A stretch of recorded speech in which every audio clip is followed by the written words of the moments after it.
Hello, everybody. So, thanks for listening. So, I know by now a lot of people know that there was once again, another horrible shooting at a high school. And this has been happening a lot lately. And my thing is it's not to poke fun. There's no funniness in any of it. It's just really sad. And it seems as though it's happening more and more and more. And it's turning into a thing where it's happening with younger teens.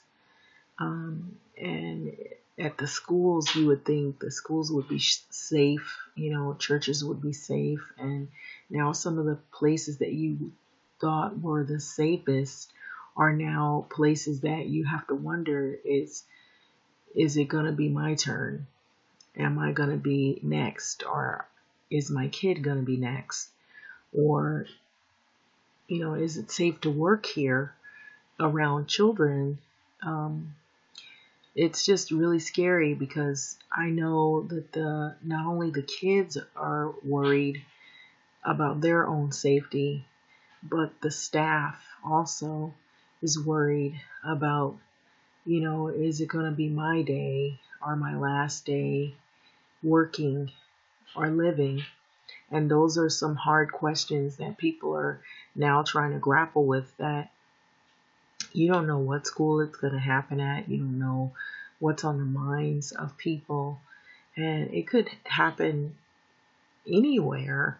But lately it's been a lot of schools. And that's sad because you would think schools would be one of, if not, one of the main places where you feel that that might be the safest place, because there are places that are considered safety zones in societies. Churches would be one, schools, hospitals another. And now you feel as though nowhere is really safe because anything is possible, or that a tragedy could strike at any given moment. And so, having said that, this is like on the front page of most of the news outlets, all in the news. I know a lot of people knew about the incident, but the shooter, the suspect, he was 16 years old in a Santa Clarita High School. He shot himself in the head. He died. And his mother was in the hospital nearby his side. And so it's really sad because when I was reading a previous article about this, it only gave out like ages of the students, and it was sad because I was seeing ages like 14, 15, 16 years of age, and I'm thinking these are babies. Babies as in they're extremely young teens. It's like they're just getting into high school years and they're just trying to get their way, through life, trying to learn, how to just be a teenager, so it's hard. It's like, it's so sad. And to be a parent and to see this, even if they're not your kids, you feel some type of way about this. You feel sad because you're thinking, oh, wow, I send my kids to school. Or if you're grandparents, I send my grandkids to school. I hope that they don't have to endure this.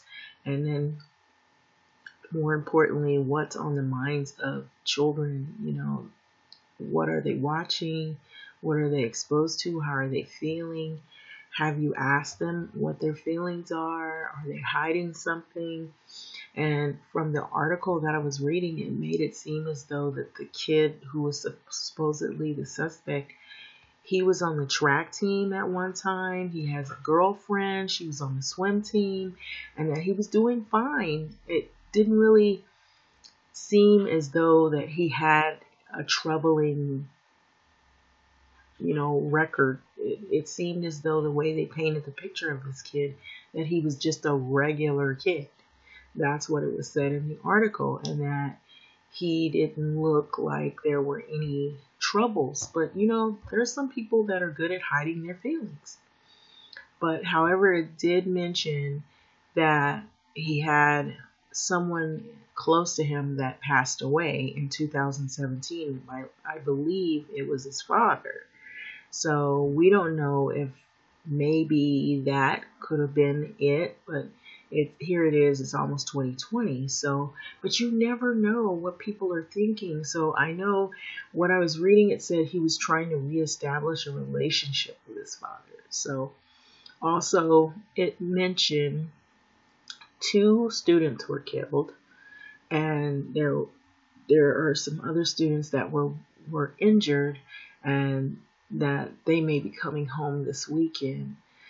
And it's just really sad because you never know what's going to happen. It just seems like so much is going on. And so this is pretty much going to be a not a lengthy video. It's just I just was giving my thoughts, voicing my opinion, strictly my opinion about it. It's just really sad that it's schools, it's churches, and I don't even want to say what else it could happen, but there's been a lot of things other than this going on. So, even when you look at the news and all of the craziness that's happening with, rents being high, a lot of poverty, a lot of homelessness. And so when young people see all of that, you don't even have to be young to see that, to feel depressed. So I'm thinking maybe, if you have your own set of problems in your own personal life and with all of what's going on, it just seems like it's overwhelming. So anyway, with having said that, I'm going to let this video go. It's just really sad, but well, like, comment, subscribe, and thanks for listening. I just hope that it at some point comes to an end where there won't be any shootings, and that more innocent lives won't be taken. Thanks for listening.